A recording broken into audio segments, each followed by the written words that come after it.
Component के अंदर जैसे जैसे हमारा लॉजिक बढ़ता है वैसे वैसे हमारे फंक्शंस बढ़ते रहते हैं। जैसे जैसे फंक्शंस बढ़ रहे हैं हमारे स्टेट के ऊपर, जैसे हमने एक यू स्टेट को क्रिएट किया है, उसके ऊपर बहुत सारे फंक्शंस डिपेंडेंट हो रखे हैं। बहुत सारे फंक्शंस मिलके एक सिंगल यू स्टेट को चेंज करने की कोशिश कर रहे हैं। सपोज मैंने एक यू स्टेट बनाया है यहाँ पे,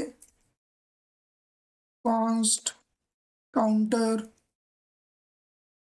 सेट काउंटर, और एक यू स्टेट की मदद से मैंने इसको बना लिया। अब इंक्रीज करने का मैंने एक फंक्शन लिख दिया, डिक्रीज करने का फंक्शन लिख दिया, मैंने उसको रीसेट करने का फंक्शन लिख दिया। सपोज मैंने इंक्रीज बाय 2 का फंक्शन लिखा है, मैंने डिक्रीज बाय 2 का फंक्शन लिख दिया। इसी तरीके से मैं मल्टीपल फंक्शंस बनाता रहा।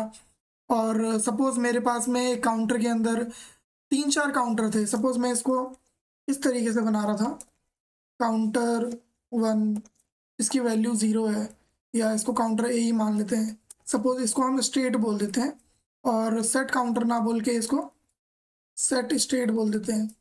अब ये सेट स्टेट यू स्टेट इसमें कन्फ्यूजन हो जाएगी, तो सेट स्टेट की जगह पे हम डिस्पैच वर्ड यूज़ कर लेते हैं। डिस्पैच का मतलब होता है किसी भी फंक्शन को बेसिकली एग्जीक्यूट करना। तो काउंटर ए है मेरे पास, फिर मेरे पास काउंटर बी है, मेरे पास काउंटर सी है।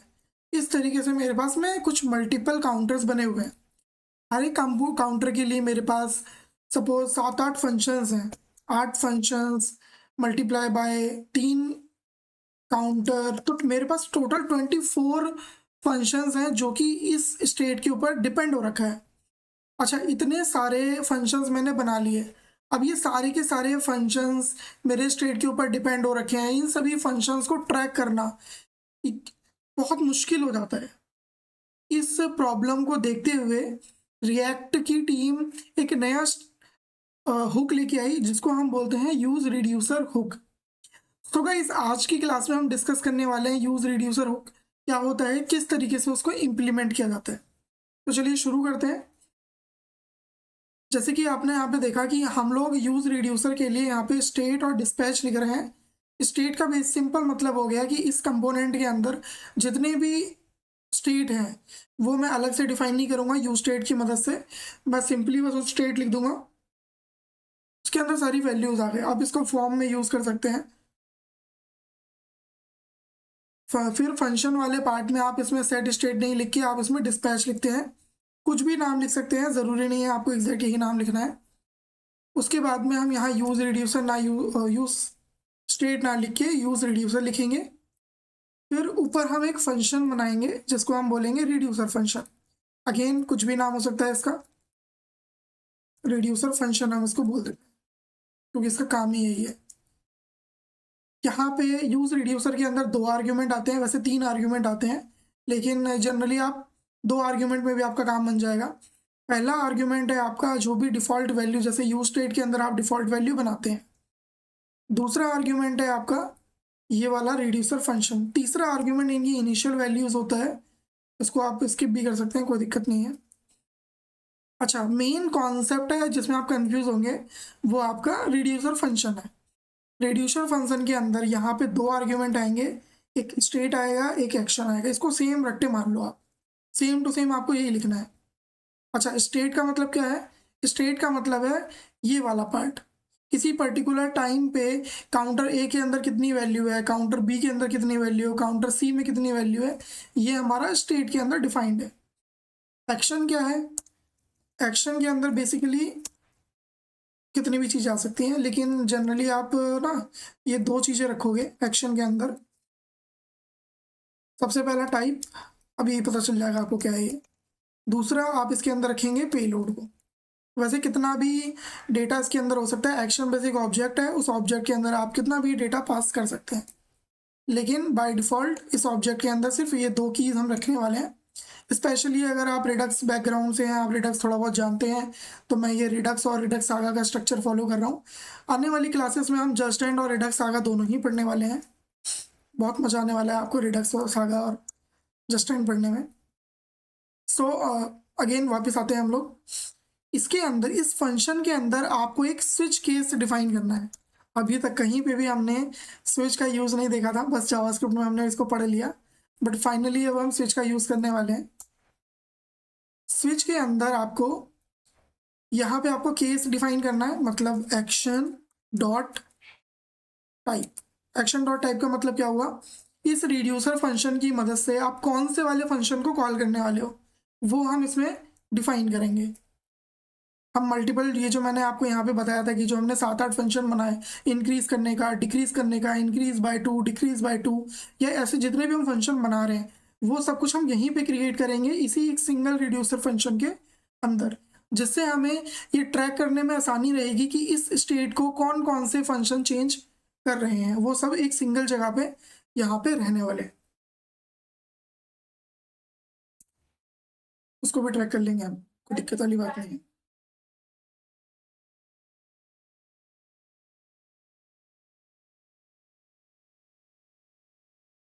सो गाइज वापस आते हैं हम लोग। सपोज आपने यहाँ पे इसको सबसे पहले समझते हैं कि सबसे पहले हम ये डिफाइन कर देते हैं कि कौन कौन से फंक्शन हम कॉल करने वाले हैं, ये बेटर है इसको अगर हम बना के चलें। तो सपोज हमने इनको बोल दिया डिस्पैच, कुछ भी नाम दे सकते हो, ये कंपलसरी नहीं है, ये बस मैं हमारे लिए बना के चल रहा हूँ कि हमें फ्यूचर में याद रहे। मैंने ये एक कांस्टेंट है, अदर लैंग्वेजेस में अगर आप कांस्टेंट बनाते हैं तो वो कंप्लीट कैपिटल लेटर में होता है, तो हम वही यहाँ पे लेके चल रहे हैं डिस्पैच, और इसके अंदर आप उसका नाम लिखेंगे। सपोज इसका नाम मैंने लिख दिया इंक्रीज फंक्शन हो गया ये, और इसकी वैल्यू भी आपको यही लिखनी है, ठीक है। मैंने यहाँ पे लिख दिया डिक्रीज, और इसकी वैल्यू भी हमें डिक्रीज ही लिखनी है। इसी स्ट्रक्चर को फॉलो करना आगे जाके जब हम लोग रिडक्स और रिडक्स आगा करेंगे ना, दोनों ही बहुत, रिडक्स और रिडक्स आगा बहुत इंपॉर्टेंट है इंटरव्यू पर्पज से। अगर आपको ये समझ में आ गया तो आप लॉजिक्स में महारत हासिल कर लोगे, तो आपको वो चीज़ समझ में आने लग जाएगी इसकी मदद से, अगर आप इसको फॉलो करेंगे स्ट्रक्चर को। तो हमने इंक्रीज बना लिया, डिक्रीज बना लिया, अब हम रीसेट बनाते हैं। रीसेट, इसका लॉजिक क्या है अभी मैं आगे हम डिस्कस करेंगे क्यों इसको हम बना रहे हैं इस तरह से। अब हम लोग यहाँ पे डिफाइन करेंगे कि अगर केस हमारा, अगर यूजर ने डिस्पैच डॉट डिक्रीज फंक्शन को कॉल किया है तब हमें क्या करना है वो हम यहाँ डिफाइन करेंगे। केस अभी आपको समझ में आ जाएगा कि हमने इसको एक इस कांस्टेंट ऑब्जेक्ट फॉर्मेट में क्यों रखा है। अगर ये यूजर ने डिक्रीज को कॉल किया है तो हम इसको करने वाले हैं केस डिस्पैच डॉट रीसेट। अगर यूजर ने रीसेट फंक्शन को कॉल किया है तब हम इस वाले पार्ट को कॉल करेंगे, और एक लास्ट में एक डिफॉल्ट बना देंगे जिसमें हम लिख देंगे रिटर्न स्टेट। अच्छा, ये स्टेट कौन सा है, ये यही वाला स्टेट है, ठीक है। हर केस के अंदर स्टेट को रिटर्न करना कंपलसरी है, ठीक है। तो यहाँ पे भी हम स्टेट को रिटर्न करेंगे, इधर भी स्टेट रिटर्न करेंगे, इधर भी स्टेट रिटर्न करेंगे, ठीक है। अच्छा, स्टेट क्या है, स्टेट ये वाला ऑब्जेक्ट है, और एक पर्टिकुलर टाइम पे काउंटर ए के अंदर क्या डेटा है, काउंटर बी में क्या है, काउंटर सी में क्या है, ये सारा का सारा डेटा स्टेट के अंदर स्टोर हो रखा है। बहुत ही सिंपल है, अब ध्यान से इसको देखेंगे ना आपको तुरंत क्लियर हो जाएगा कॉन्सेप्ट। अच्छा, इंक्रीज कैसे करेंगे, सपोज मेरे को, मैंने ये इंक्रीज डिक्रीज तो कर दिया, मेरे को यहाँ पे, अब मेरे को क्या करना है, मेरे को यहाँ पे ये डिफाइन करना है, बहुत ही माइन्यूट डिफिकल्टी बढ़ रही है तो थोड़ा ध्यान से देखना। पेलोड के अंदर हम क्या पास कर रहे हैं कि यूजर ने किसको इंक्रीज किया है, ए को, बी को या सी को, ठीक है। तो यहाँ पे मैं कमेंट में डिफाइन कर देता हूँ, पेलोड हमारा सिर्फ एक स्ट्रिंग है, ये मैं हमारे डेवलपमेंट पर्पज से डिफाइन कर रहा हूँ। एक स्ट्रिंग है जिसके अंदर या तो ए होगा या तो बी होगा या तो सी होगा, जिससे हमें पता चलेगा कि किसको इंक्रीज करना है, ठीक है। अच्छा, अब मैं इस स्टेट की जगह पे यहाँ पे कर्ली ब्रेसेस लिख सकता हूँ, क्योंकि ये स्टेट भी एक्चुअली कर्ली ब्रेसेस ही है ना। अब मैं इसमें कह रहा हूँ जैसा स्टेट यूजर ने दिया है ना, मतलब जैसा स्टेट पहले था सेम टू सेम स्टेट आप रिटर्न कर दो। डीस्ट्रक्चरिंग तो आपने पढ़ी हुई है हमारी जावास्क्रिप्ट की प्लेलिस्ट से, आप पढ़ ही सकते हैं। उसके बाद में यूजर ने जिस भी मेरे को आइटम को बोला हुआ है इंक्रीज करने के लिए, सपोज यूजर ने ए वाले आइटम को बोला हुआ है, अच्छा मैं डायरेक्ट अगर यहाँ पे लिख दूँ एक्शन डॉट पेलोड, और इसकी वैल्यू को पहली बात तो मैं ऐसे लिख ही नहीं सकता क्योंकि की के अंदर आपको पता है कि ये नहीं लिख सकते आप, है ना। तो एक तरीका है हमारे पास, अगर आपको किसी भी ऑब्जेक्ट में की वाले पार्ट को डायनामिक करना है तो उसके लिए आप स्क्वायर ब्रैकेट यूज़ करते हैं। तो इस वाले पार्ट का मतलब क्या हुआ कि यूज़र ने अगर इसके एक्शन डॉट पेलोड में ए पास किया हुआ है तो ये सब कुछ हट जाएगा और यहाँ पे की बस ए आ जाएगी। बी और सी की के अंदर जो भी डेटा है वो इसमें आ जाएगा, ठीक है। अच्छा, इसको भी हमें ए बी सी ही करना पड़ेगा, वरना यूज़र को पूरा का पूरा काउंटर ए काउंटर बी काउंटर सी पास करना पड़ेगा, ठीक है। और जो भी इसकी वैल्यू है पहले से, उसको हम बस डिक्रीज कर देंगे 1 से। स्टेट ऑब्जेक्ट के अंदर जो भी वैल्यू है उसको 1 से इंक्रीज कर दो। बहुत ही सिंपल लॉजिक है, एक बार मैं दोबारा बता देता हूँ। ये तो हमें पता ही है रिड्यूसर फंक्शन का रूल कि सभी केस के अंदर स्टेट को रिटर्न करना ही है। अच्छा, मैं सिंपली स्टेट को रिटर्न करूं या मैं डिस्ट्रक्चर करके स्टेट को रिटर्न करूं, एक ही बात है। हालांकि डिस्ट्रक्चर करके स्टेट को करने पे ये आपका बेसिकली इसमें जो डेटा होगा वो ओरिजिनल ऑब्जेक्ट से अलग अलग होगा, दोनों का मेमोरी रेफरेंस अलग होगा, ठीक है। उसके बाद में मैं क्या कह रहा हूँ कि अगर यूज़र ए को चेंज करना चाहता है तो बी और सी को तो ऐसे ही पास कर दो, उसको तो आपको छेड़ने की ज़रूरत ही नहीं है। सिर्फ ए वाले पार्ट को यूज़र ने एक्शन डॉट पेलोड में ए पास किया होगा, तो इस स्क्वायर ब्रैकेट की मदद से आप एक्शन डॉट पेलोड में जो भी पास कर रहे हैं, अगर मैंने ए पास किया है तो यहाँ पे ऑटोमेटिकली इस एक्शन डॉट पेलोड की जगह पे ए लिख जाएगा, ठीक है। अब बस इतना मान के चलो। फिर यहाँ पे मैं क्या बोल रहा हूँ, पहले से स्टेट के अंदर, स्टेट मेरा एक ऑब्जेक्ट है, स्टेट ऑब्जेक्ट के अंदर ए नाम की के अंदर यहाँ पे जो भी पहले से वैल्यू है उसको बस 1 से डिक्रीज कर दो। इतना आसान है ये गाइस, आई टोटली अंडरस्टैंड। बहुत ज़्यादा कॉम्प्लेक्स लॉजिक आपको लग रहा होगा अगर आप बिगिनर हैं तो, बट मेरे साथ बने रहिए, आपको समझ में आ जाएगा सारा का सारा। ये जिस तरीके से हमने इसको डिक्रीज किया है वैसे ही हम इसको इंक्रीज करेंगे। +1 रीसेट करने के लिए हम सभी स्टेट को रीसेट कर सकते हैं, तो मैं सिंपली यहाँ पे क्या बोल रहा हूँ कि ए की वैल्यू को 0 कर दो, बी की वैल्यू को 0 कर दो, सी की वैल्यू को 0 कर दो। क्लियर है? बहुत आसान है ये। तो यहाँ तक हमने बना दिया, हमने रिड्यूसर फंक्शन बना दिया। अब इसको यूज़ करके देखते हैं। हमने एक पैराग्राफ बनाया, पैराग्राफ के अंदर हमने ओके, तो ये फंक्शन दिखा रहा है, 1 मिनट। यहाँ पे आपको स्टेट लिखना है, फिर एक्शन लिखना है। ओके, तो यहाँ पे हमने छोटी सी मिस्टेक कर दी है। सबसे पहले यहाँ पे रिड्यूसर फंक्शन रहने वाला है और उसके बाद में आपका स्टेट आएगा यहाँ पे। तो बस आपको इस रिड्यूसर फंक्शन को पहले कॉल करना है और सेकंड बनेगा आपका ये स्टेट वाला पार्ट, ठीक है। अब यहाँ पे हमने क्या किया, स्टेट के अंदर जो पहला ऑब्जेक्ट है हमारा ए, इसको हम ए में डिफाइन कर रहे हैं और बी के अंदर हम बी की वैल्यू को शो करेंगे, सी के अंदर हम सी की वैल्यू को शो करेंगे। बस अब इस पे एक बार देख लेते हैं स्क्रीन पे। यहाँ से आप डॉक्यूमेंटेशन देख सकते हैं, ये React dot dev official documentation React की। तो हमारे पे डिफ़ॉल्ट वैल्यू आ चुकी है। अब हम बटन बनाते हैं फंक्शन के लिए। बटन, ये हो गया आपका इंक्रीज, ये हो गया डिक्रीज और ये हो गया आपका रीसेट। इसके अंदर आप कैसे करेंगे इसको, ऑन क्लिक, जैसे आप नॉर्मल उसको करते थे हम लोग, सेम वैसे इसको भी करना है। डिस्पैच, डिस्पैच के अंदर यहाँ पे इधर आप पास करेंगे इसकी वैल्यू को, एक्शन की वैल्यू को। एक्शन के अंदर क्या क्या आना था, टाइप और पेलोड, जो कि एक ऑब्जेक्ट फॉर्मेट में, ठीक है। टाइप, अब यहाँ पे सपोज ये था मेरा इंक्रीज फंक्शन और मैंने भी सपोज यहाँ पे डिस्पैच डॉट डिक्रीज ना लिख के डिक्रीज ही लिखा है सपोज, है ना।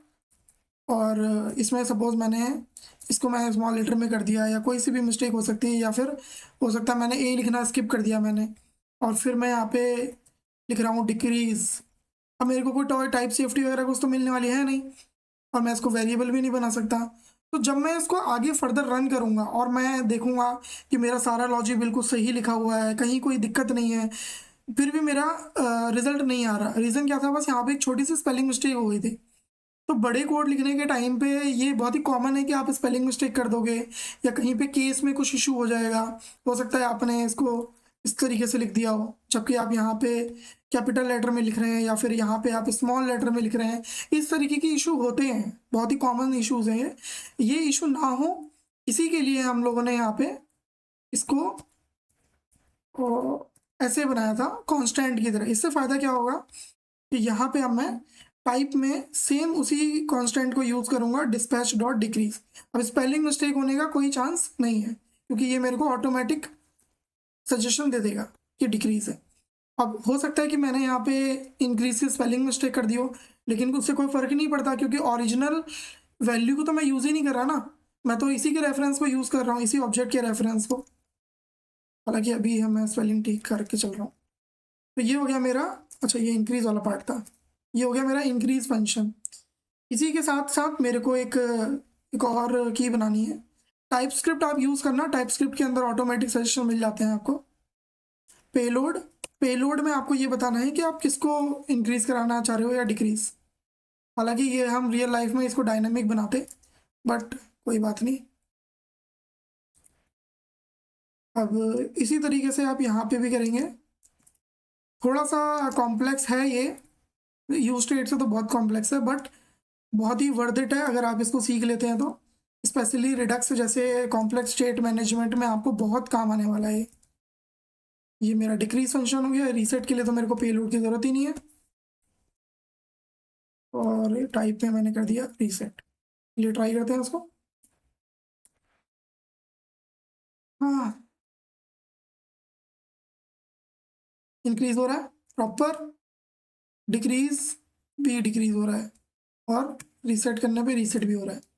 बी क्यों डिक्रीज हो रहा है? अब यार भाई क्या करते हैं हम लोगों ने, इंक्रीज करने पे इंक्रीज हो रहा है, डिक्रीज करने पे डिक्रीज हो रहा है, रीसेट पे रीसेट हो रहा है। बहुत ही आसान तो खैर नहीं बोलूँगा इसको, लेकिन आसान था अगर आप बिल्कुल स्टार्टिंग से इसको लेते हुए चलेंगे। और ये भी बहुत 3 ही स्टेप हैं आपको इसमें जो फॉलो करना है। पहला ये स्ट्रक्चर, इसको रट लो आप, ये पहले स्टेट आएगा, डिस्प्ले यू स्टेट जैसे ही स्ट्रक्चर है, बस यहाँ पे स्टार्टिंग में रिड्यूसर फंक्शन आ जाएगा। अगर इसको बाद में भी आप लिख दोगे, इसको पहले लिखोगे, तो यहाँ पे पता चल जाएगा स्टेट वाला पार्ट आपका वेरिएबल होना चाहिए, ये फंक्शन होना चाहिए।